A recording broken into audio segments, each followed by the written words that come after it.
Hello. We have Faigy. Hi, everybody. Welcome.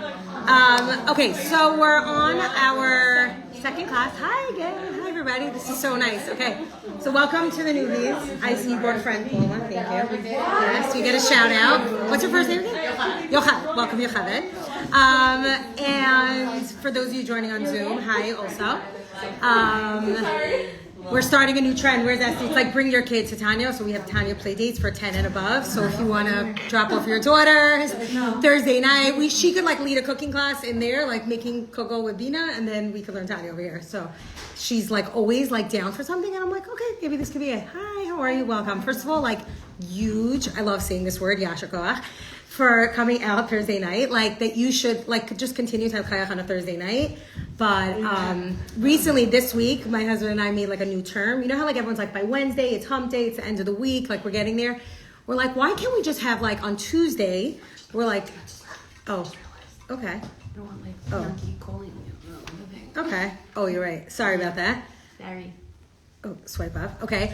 And we were saying like on Tuesday, we're like, oh, but like Tuesday like really also starts the next weekend. You know, like that concept, like you could say have dollars till Tuesday. I don't know what that is. Yeah. So I was like, it's like the tweekend, like on Tuesday. So like you already start the weekend. So now that we're doing it on Thursday night, we have like our weekend just got a little bit longer. I was saying like my house now is much calmer on Thursday because I'm like, oh, we have to prepare for this, I have to be ready. So to get into that mindset. So like hopefully your Thursdays will now calm down. Fridays for sure did, right?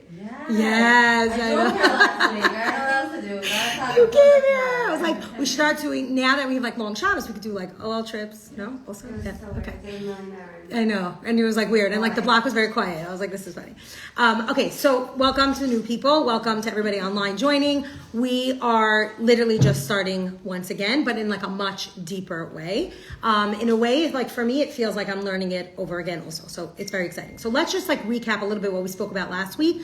We basically said that the Baal Tanya was a student of the Baal Shem Tov. This is for you. Is a student of the Baal Shem Tov. And he was a student of the Maggid, who was a student of the Baal Shem Tov. So we had the Baal Shem Tov, and then we had the Maggid, and then we had the Baal Tanya, who was one of the main 120 students of the Maggid and of Mizrich. And he wrote this Sefer. And he didn't say that he wrote it. What did he call himself? He didn't call himself the writer. He called himself the compiler, right? So in Hebrew we say the malakit, right? So he was the compiler, and he said, these are not just my ideas, these are ideas that I gathered up from everybody. It started out as pamphlets, now I compiled it into a book. Here it is.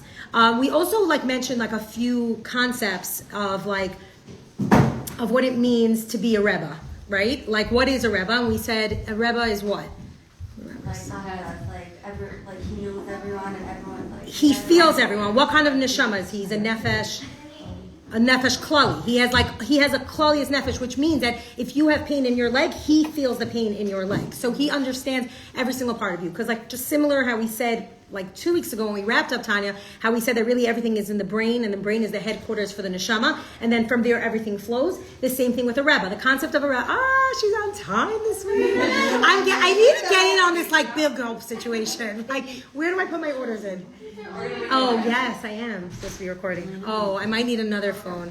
Did I borrow yours? Sorry. You know those guys who have like 6 beepers and like a work phone? I know. Thank you, Sarah. Just on like a voice memo. Sorry. Like 100 different devices. Sarah, do it. Okay, so we spoke. Okay, sorry. Sarah's my manager.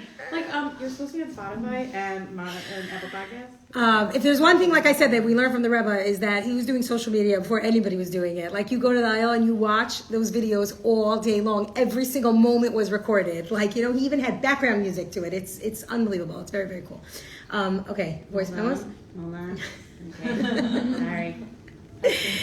Thank you, Sarah. Okay, so we basically started off by saying that the Baal Tanya was like almost like a grandson. He actually called himself the Ruchnius grandson of the Baal Shem Tov. Like he would talk to the actual Baal Shem Tov's grandson, and he would say, you're the physical grandson of the Baal Shem Tov, but I'm the spiritual grandson of the Baal Shem Tov, which I thought was such a cool concept. But also that he was like a neshama klalius, that he felt everything, he feels everything. So it's not actually like, we said some disclaimers last week of like why this might not be the book for you.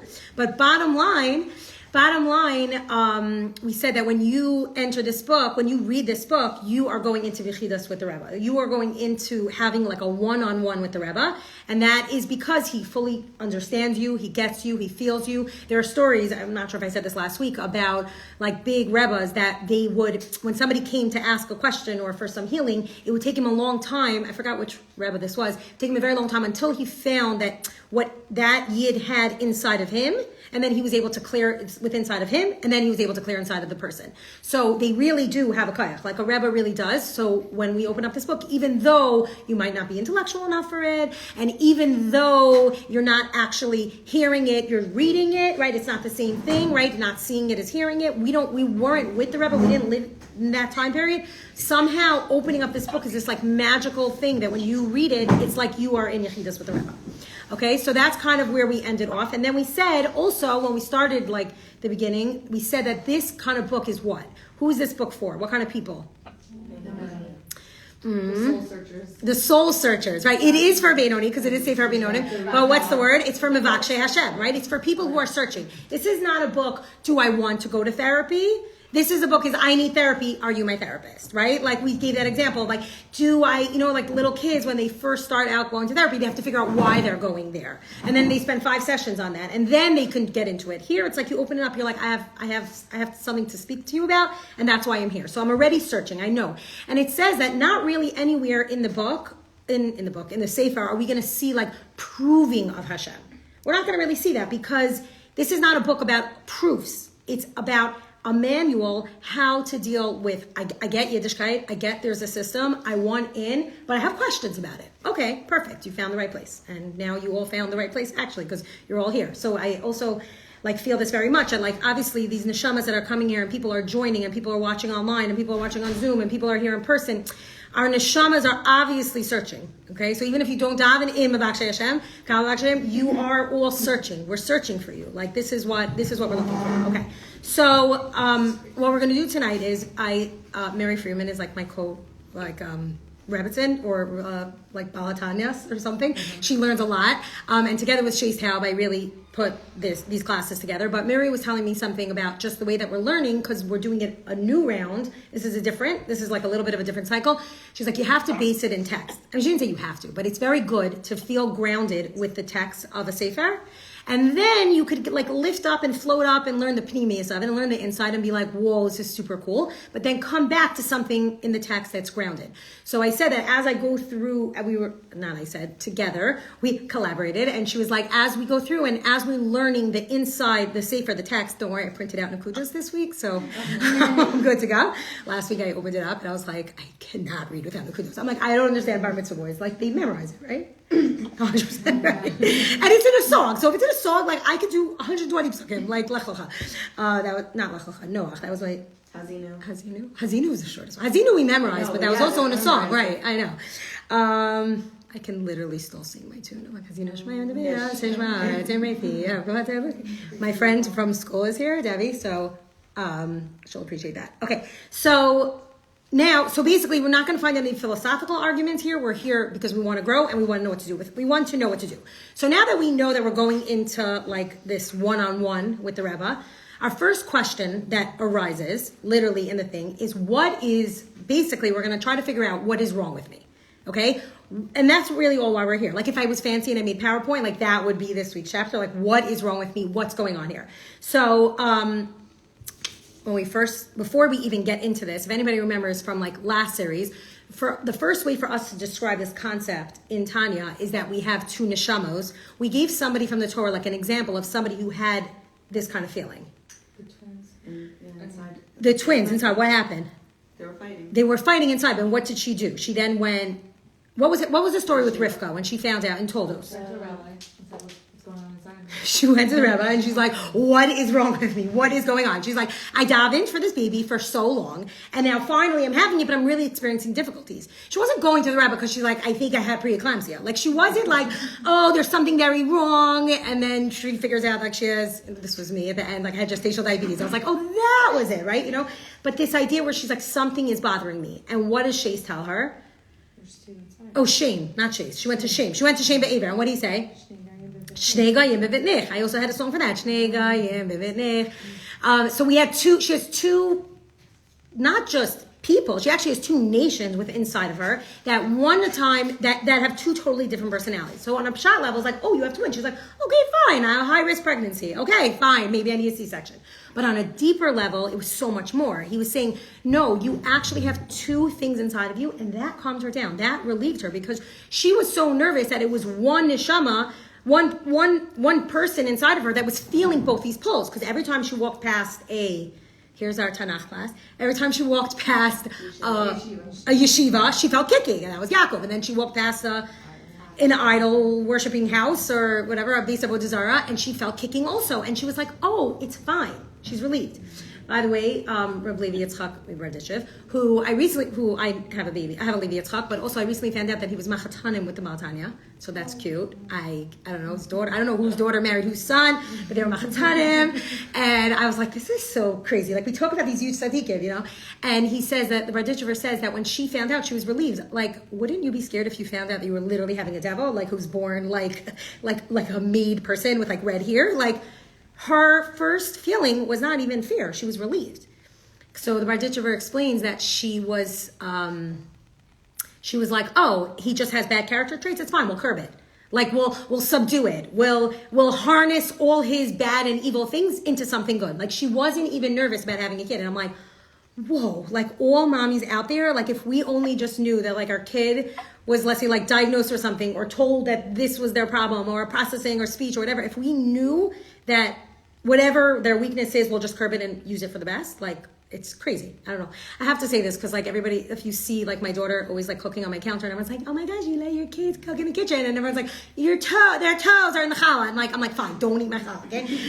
But you know what? Like my daughter needs a crazy amount of OT, and like for me, it's just like, okay, I put her in the kitchen, stick her on the counter, executive functioning. Take the schnitzel, dip it in flour, then you dip it in the egg, and then you dip it in the crumbs, and she's going from the flour straight to the crumbs, and she's like, it's not sticking, and I'm like, oh my gosh, I know that she has some negative tendencies to like not follow directions and not focus on whatever it is, but if I curb everything, it's unbelievable. So that's really like a very big lesson that I took away from Rivka, that she wasn't worried about her children's like two distinct personalities. Like a lot of times we're like, you know, well, this is my easy kid, you know, and whatever, and then this is like my hard kid. But like, no, she didn't even see it. She was like, it's fine, I'm relieved, it's cool, don't worry. I know, it's crazy, right?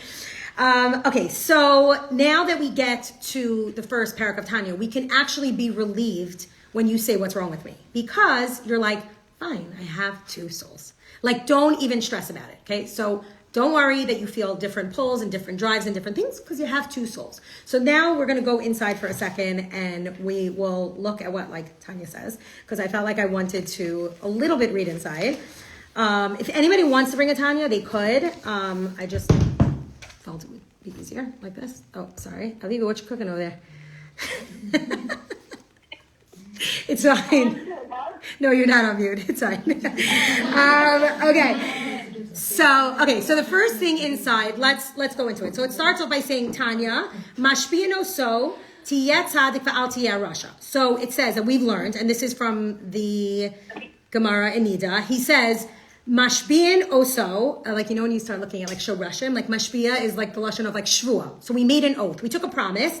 Tiyet tzadik va'al tiyeh rasha. That you should be a tzaddik, which is like a righteous person, right? Va'al tiyeh rasha, and don't be a wicked person. And then it continues, and it says, which is pretty like fascinating. It says, va'afilu kol ha'olam kulo omrim l'cha tzadik ata heyeh beinecha karasha.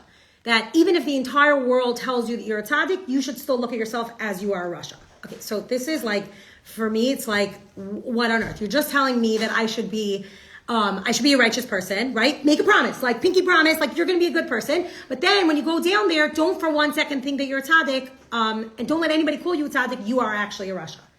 So it's this idea of trying to understand who these characters are. We don't know yet. If you've taken Tanya and if you learned any of Tanya, you know these words of tzaddik, rasha, and a Beinoni. But before we get into the Beinoni, we start saying that be a very good person and don't be a bad person. But don't get too excited about being such a good person, because you always have to think of yourself as a rasha. What is that concept? What does that mean?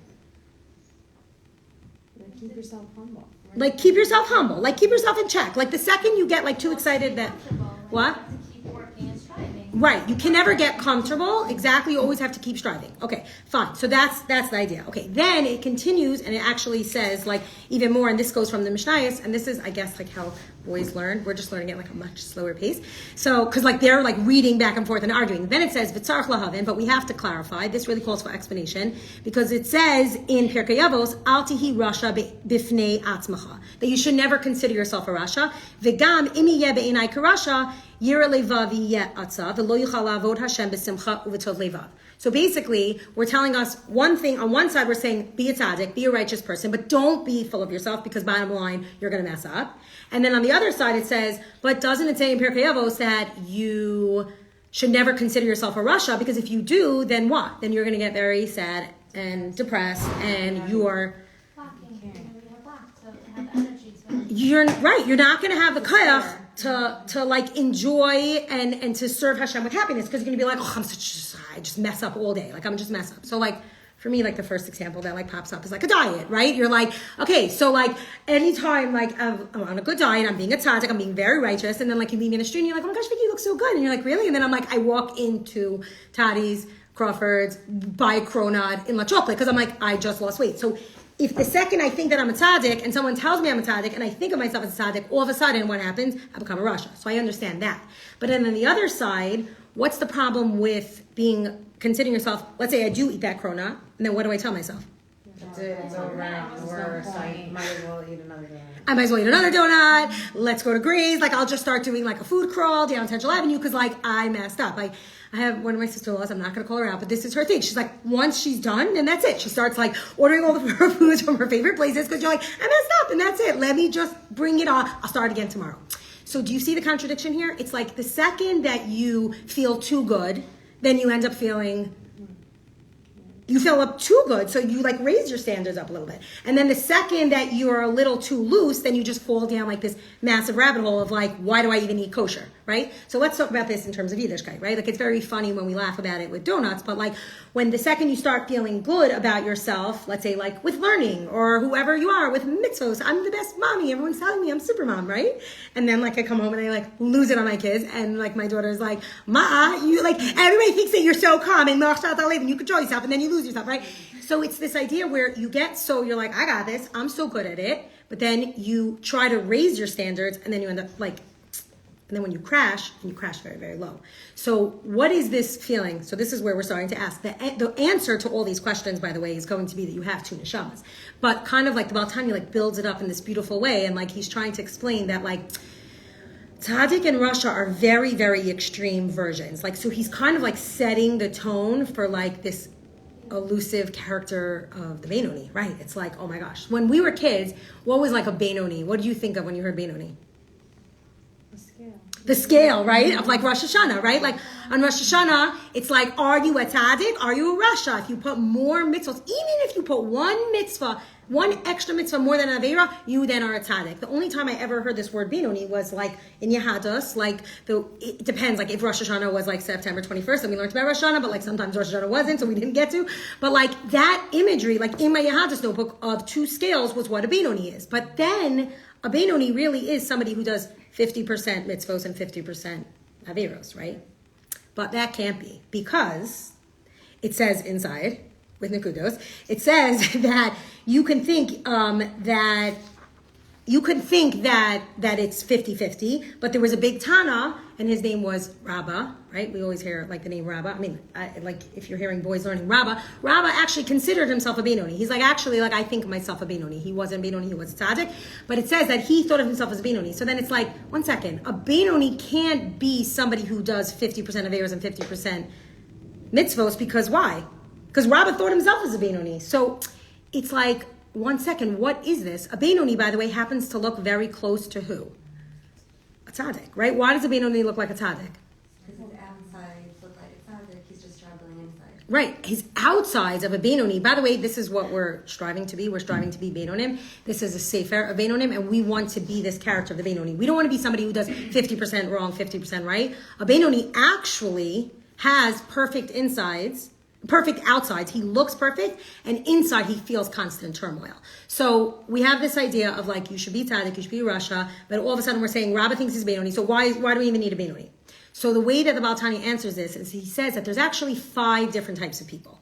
Okay, he says that there's a tzaddik v'tovlo, which is like a perfect tzaddik, a tzaddik gomer, a tzaddik who is a tzaddik and has all of the... So he doesn't have any typos, he doesn't have any desires or like... No, he doesn't even have a Yetzer Hara. It says like David HaMelech, like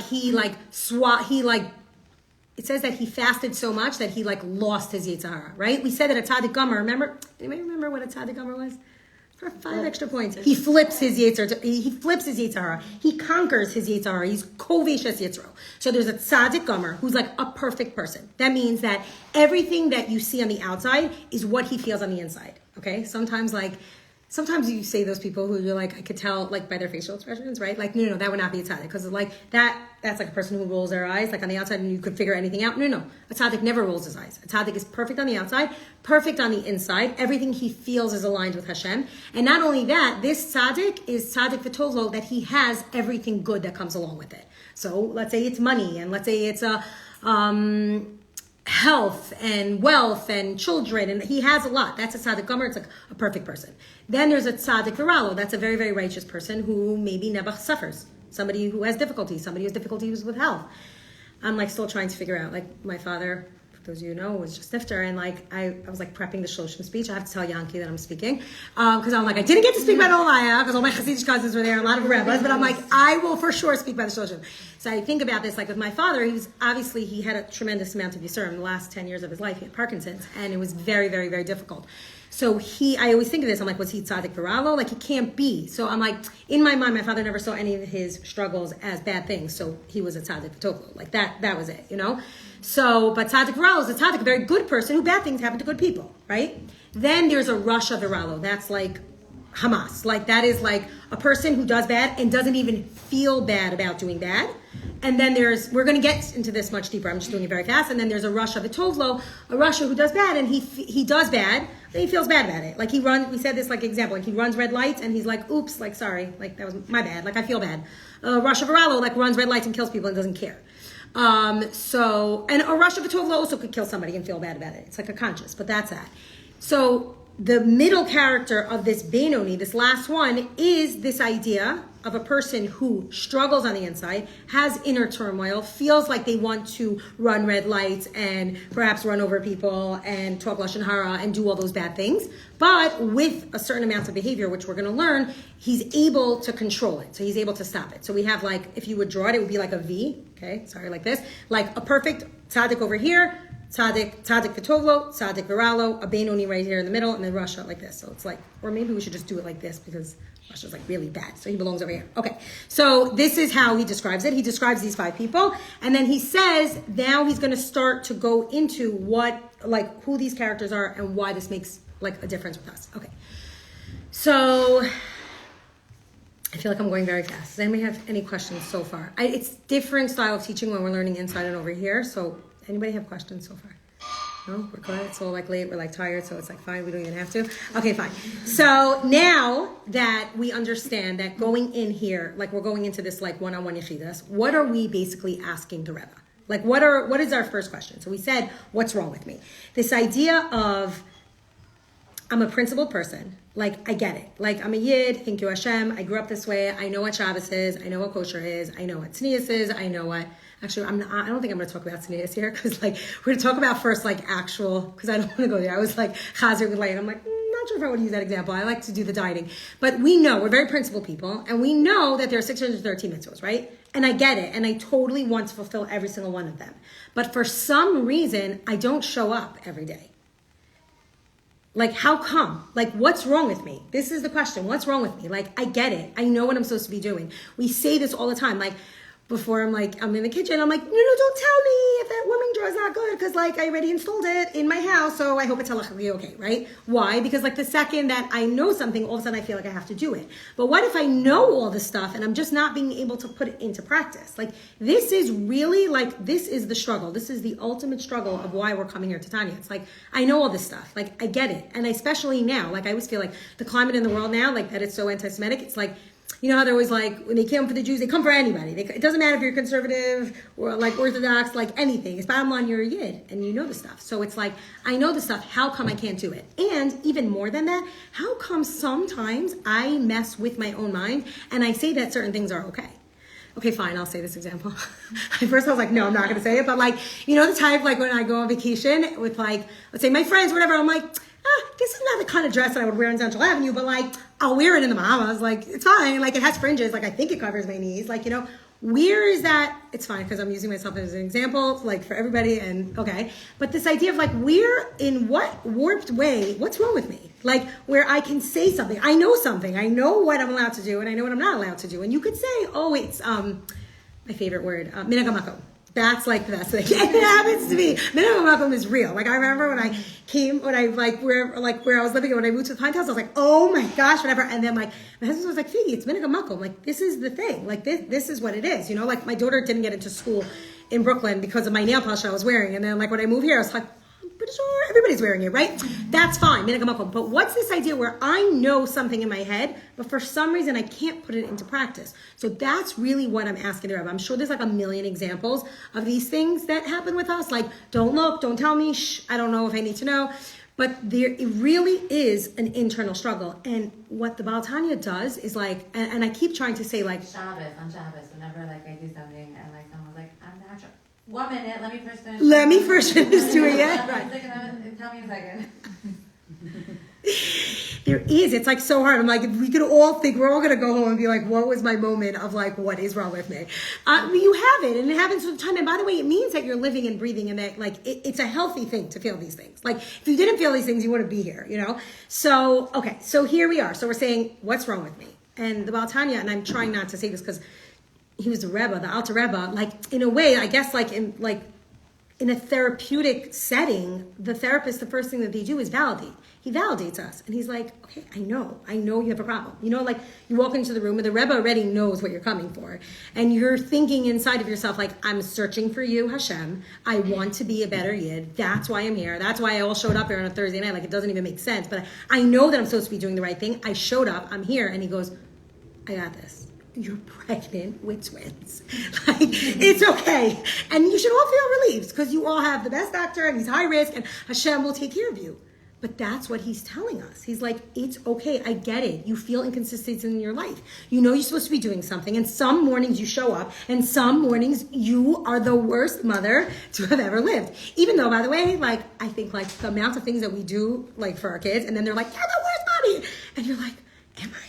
Like, I'm up since 5:30. I cut your vegetables in a certain way. I made you warm pasta with cheese and sauce. And I made you an iced coffee and you a hot coffee. But somehow I leave to work and I'm in my head. It's like, you are the worst mother. Like, it doesn't matter what it is. Like, you have those mornings that you're going to feel so connected to Hashem. And there's mornings that you're not. So Baal Tanya is like, don't worry. This is real. The struggle is real. And I get you. And I'm going to explain it to you via these two neshamos.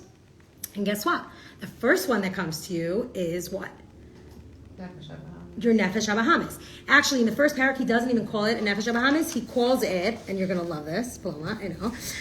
Wait, hold on 1 second. What? What did you say? It's my favorite nefesh. You want to explain what this Nefesh is? Yeah, sure. Yeah. It's your animalistic side. It's your animalistic side, right? It's exactly what it is. Nefesh. Gratification. It's instant gratification. So, 1 second. I just want to read it inside. Shoots. I'm sorry. I should be highlighting it. Okay, so here it goes. Like it says like this. Okay, I'm trying to like ground myself because like we get like a little high and now we go in. Okay, so it says Ach Be'er Inyan. So let's understand what this matter is. This of Neshama. It says Al Pi Mashakas of Rav Chaim Vital Zichrono Livracha. So Rav Chaim Vital was the main like scribe of the Arizal. Anything that we have from the Arizal is not. It's not, he didn't write it. All the Arizal's writings was written by Rav Chaim Vital, so he was like his scribe. He says Bishar Kedusha in one of the Sefer Eitz Chaim. He says the Chalal Ish Yisrael Echad Tzadik ve'Echad Rasha Yesh Shtei Neshamos. You have two neshamos, and he says Dechsiv u'Neshamos Ani Asisi because it's double lashon. Neshamos I gave you. So what are these two neshamos? Shehein Shtei Nefashos. They're two nefesh. So the word nefesh, I like how Shei Taub describes it. He says instead of saying it's a soul, he says it's a drive. It's like your life force. It's a much better word. Because soul, we think of like something like lofty, but a drive is something that like pumps and gives you life. So he says it's nefesh achas mitzad klipa v'sitra achar. Okay, so who is this nefesh? It comes from klipa. What's klipa? Layer.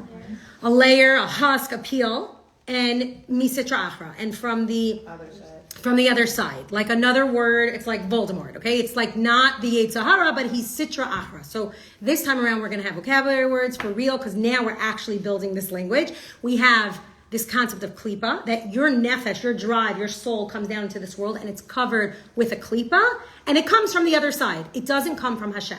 It doesn't come directly from Hashem. Not that, you should never, ever think of this vision as like a duality. You should never think that like, oh, of Hashem, there's a good guy and a bad guy. You know how like Disney describes like the two characters, right? Like, what am I saying, Miriam? Like the Hercules one? There's like a devil and an angel. It's like all of a sudden, like, should I do something wrong? And then like poof, and then this like white little like angel with like a halo and like a wand and wings, and it's like, no, you are such a good person, right? And then like all of a sudden this like Tasmanian devil like literally pops up on the side with like a pitchfork, and he's red, and he's like, you're off your diet, like eat it, do it, whatever it is, do the bad thing. There's no duality. It is actually all coming from Hashem. But the way that neshama comes down in, it's packaged in what? With klipos. It's packaged with klipas. So it's your first nefesh that comes to you, so you get it first, and it's covered in all these klipos. Now here's the thing. The klipa that it comes down with, and this is specific for a yid, is a klipas, what we call as klipas noga, which means that it's a shiny klipa. That it's a what? What kind of klipa is that? It's like a glistening klipa. Remember we were talking about klipas, we were saying? Like a nail? It's like a clear one, like nail. Remember we said like one time we were once all covered with nail? We're always like, what does that mean? It's such a weird description of our bodies. But in a way, Adam and Chava, when they came down, think about it in this world, they came down this concept of coming down with a klipa with some kind of covering. And I think that, I'm like, if this is from the time of Adam and Chava, I can validate my $85 manicure from Gel Factory, right? Like, literally, I'm like, it used to be $30. Somehow, all of a sudden, it's $85 with like an 18% tip, But I'll validate it because these are klipas nova. So nova is like a translucent cover that can be easily accessed. You know how like, if we describe this devil, like if Rivka was pregnant with those two, like who Esav was the devil, right? And she didn't even see it as scary. She's like, it's fine, we'll just flip it. But when she said that, when she thought that, it was so powerful because really, we have to take all those drives and we have to flip it. So what are these drives? Where does this nefesh live? So where do we say, remember we were talking about neshamos, like where neshamos live? Like at first we're like, oh, of course our neshama lives here. But then we said that our nefesh Elokis lives in our head. So where does our nefesh Bahamas live? It lives, it's the same color. It's like, it's the same color as what you would imagine in the blood. Yeah. It actually, this nefesh, right, it's red, right? It's literally like Asa. It's red. It lives within inside the blood. Okay, so this is like the coolest concept. He actually says that this nefesh, where does it stem from? It actually flows through the blood. Think about like... We didn't learn this the Yeah. first time. No, this is new material. Yeah, I know. You're getting like nervous. You're like, No, I'm Alti at Tzaddik, right? No, Don't no, call yourself I'm a like, Tzaddik. I'm like, wow, like, what is this? So, Yeah, no. It's like when you go deeper. Tanya 2.0. This is Tanya 2.0. Yeah. So here's the thing. It's It's like going deeper, right? Like, so it is. It's going deeper. So where does this nefesh come from? Where is it? Think about blood. What do we know about It blood? makes sense because it keeps your oxygen flow, like it's how you get all of your energy. When you said you described it as energy. Right. If you think about a soul as energy, as a drive, then it actually makes sense that it's vitality, it's life, it's blood. It's flowing through you, right? Well, when somebody stops, why are we always donating blood? Because that's actually life. Like a few weeks ago about the Beis Hamikdash and the flowing in the blood. What was that? Oh. I always say this. Well, are you so creeped out from that description? The carbon, I know. Now, but now you're saying that it's the Nefesh B'Hamah. So wow, so that's what it is. Yeah, it's all like so when like the cosmos. It's all First is the Kodesh Kadashim, that's our brain, that's a nefesh locus, and our nefesh Bahamas is flowing everywhere. Right. Whoa, look at you guys so deep. Okay, so we're gonna go deeper. 1 second, even deeper. So where this nefesh comes to you, it's in your blood. So the first sign that you are alive is you have blood flowing, blood circulating all around you. And it says that contained within this blood are the 4 elements, okay? And what are the 4 elements? Fire, wind, water, and earth, yeah? So those actually, by the way, just cool, fun factor, I always love hearing this. I don't fully understand it, but there are 4 holy cities in Eretz Yisrael, and they also correlate to the 4 elements. Tzvas, which is air, right, like the wind. Yerushalayim, which is fire, because the fire was always burning in the Beis HaMikdash. Tveria is Water. and Hebron is I don't know what that is. earth. The last one, process of elimination. Guys, how'd you take the region? Always like I don't know any answer as to when the like. I was. This is like the one that I got wrong in the global region. It was something about like the potato. The potato Like the Irish. I cannot believe I remember that. Like, why do we have? I remember being like, it was a ra'av. Like, you know, like when you're in Chumash, you're like, there was a ra'av, and then like all of a sudden, we're learning about the potato famine. And that was like the one question I got wrong. One of the 2 questions. I don't know what happened. So bad. For no reason, I don't know why you even got there. Oh, process of elimination. Okay, regions. Like when I'm teaching my kids studies of regions, I'm like, you don't even need to know which answer is right. You just have to know which ones are wrong. Okay, so the last one is earth. Okay, so we have the 4 holy cities. So these 4 elements are found within your blood.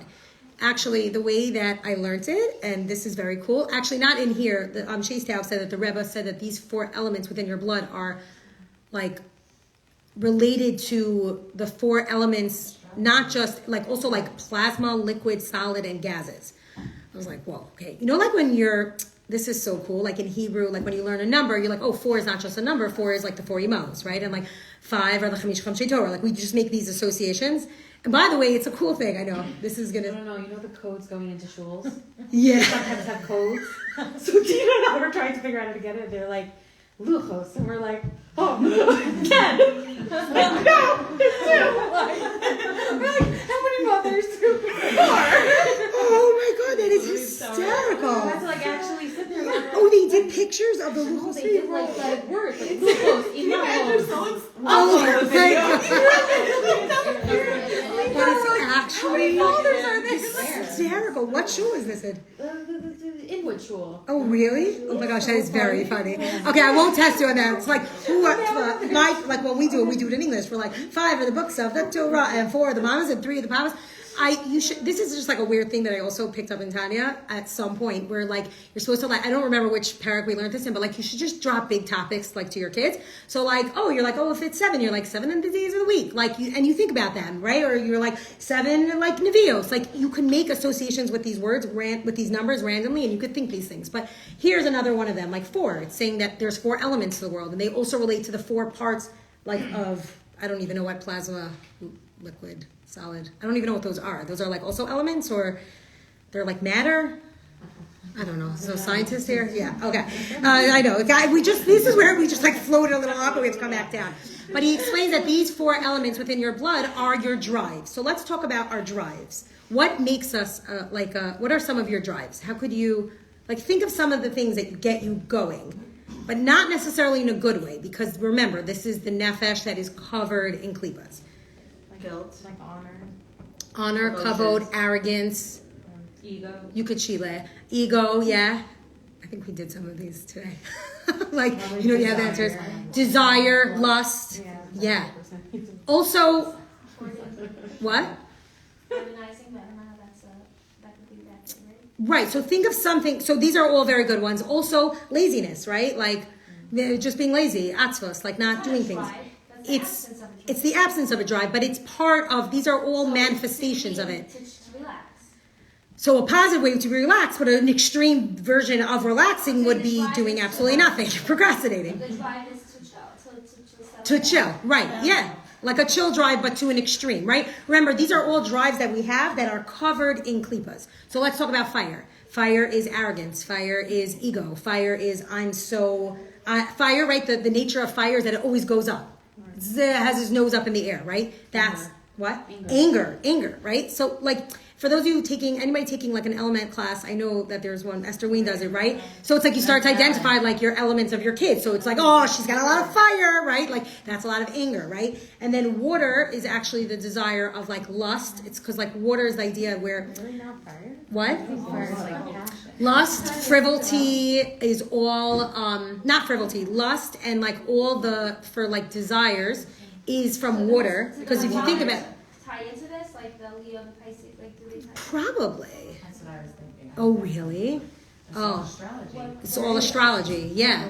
It's very cool, like learning about these elements. So, hold on one second. I'll tell you what water is.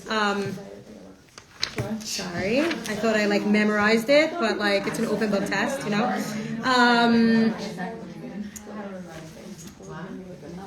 Okay, water. Oh, so water is like for desire, for pleasure, and lust because it comes from the element of water. Water causes all delightful things to flourish. Like when you pour water on something, it brings about good things. I was like laughing because I was saying how like when I was a kid and I grew up in Brooklyn, like there was no such thing as like sprinkler systems. Like it was like you had this little sprinkler and it went like this and like this, and we would like run through it, and it was like it was a nice day. It's like let's take out the sprinkler, and then like I moved to Northwood where it's like I have a pool in my backyard. I'm like, this is the craziest thing. And then a sprinkler system, like you have things that come up, and I had no idea. And I remember for the first 2 years I broke them because I know you have to like clean out the sprinkler system. Like water causes all good things to flourish. It's shefa, so it can lead when you have a lot. It can lead to this concept of like desire and pleasures and lust.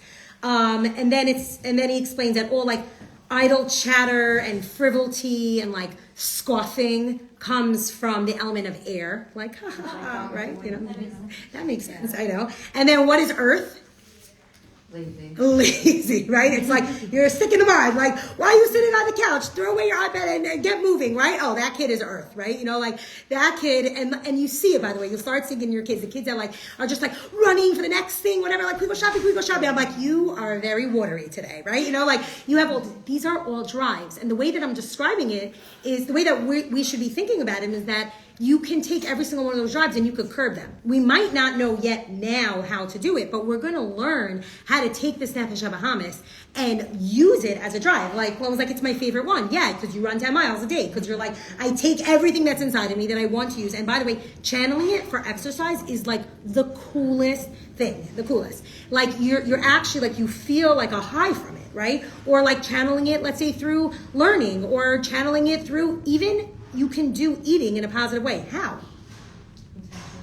Intention, mindfulness, making a bracha. You could, like, my kids could be like, and this is where I get in huge trouble this, because my kids hear me say this, and they're like, you could even buy Aviator Nation, and then you could wear it on Matzah Shabbos to Amalava Malka, and now it's a Klipas Noga, and I just elevated this beautiful $178 sweatshirt that you got on Memorial Day sale, so it's like 20% off, right? You know? But that, and I'm getting myself in trouble for that, but then I say no, like, Faigy, stop it. I'm telling you that this nefesh came down to you with a klipas noga. You're lucky. It came down with a beautiful klipa. I was listening to Shea Staub's class, and somebody was like, oh, that's such a nice name for like a beauty company, like klipas noga. Not that like I think it's so catchy, but I was like, oh, that's cool, like, because it's like a makeup. It's like covered. The thing is covered.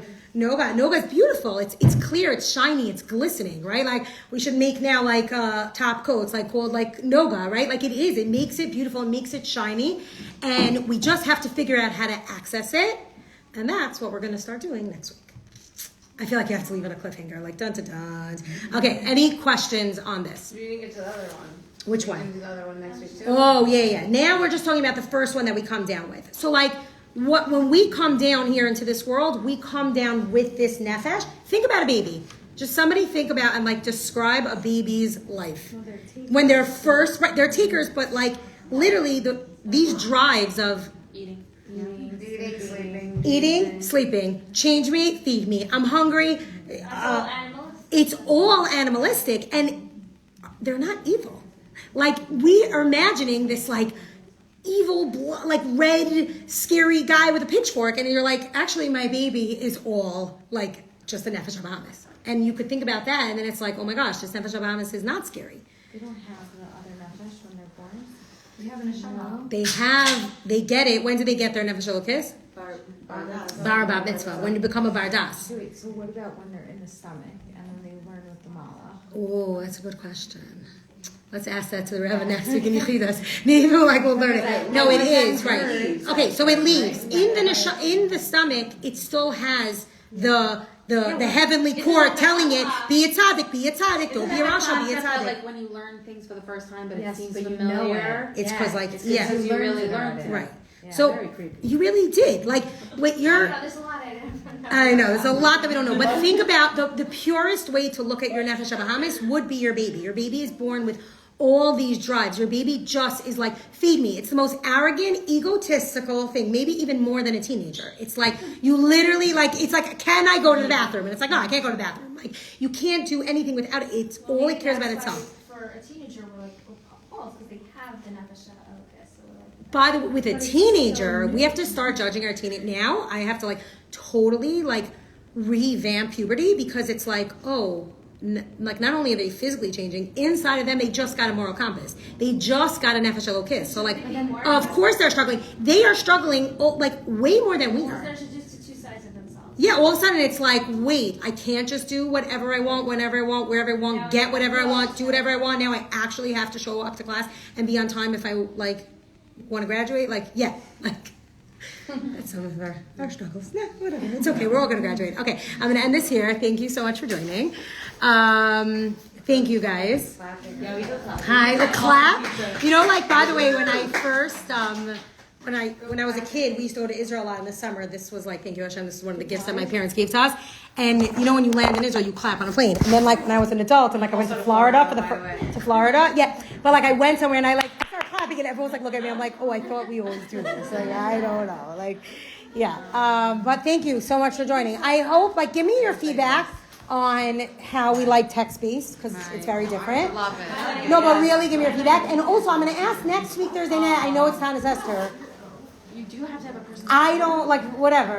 If We're not going to Megillah. we're not going to Megillah, and I don't fast, so whatever. I could have a post fast, but I put out food. So just, you guys could stay. There's no need to rush. Yeah, okay. I'm so happy you made it out. Oh my gosh. I don't leave my house. She's doing the trend, that's a rule. Not for date night. You want to go on date night, you go on date day. These are Also, guys, you can come in pajamas. lovely. You're meant to be a moron teacher. I don't know, you know so much. I feel like I'm going back to school. I don't know, you're so good. You're so sweet. I'm always laughing about Are you born? What's your maiden name? my Brockstein. Yeah, I was Brockstein. I grew up in Brooklyn. Now I'm Bloomstein. I'm a school psychologist. I work for the Board of Ed. That's why. You just born to do it. But it's funny, when I was a kid, the only way I studied was I would invite my friends over and I would teach them. I didn't know it. And I was if I teach it, How do you know this stuff? Do you constantly learn? I learn a lot. I had a lot of part-timers. I was 2 hours a day. I listen to podcasts all day. I listen. Oh, yes. Here. She is so good.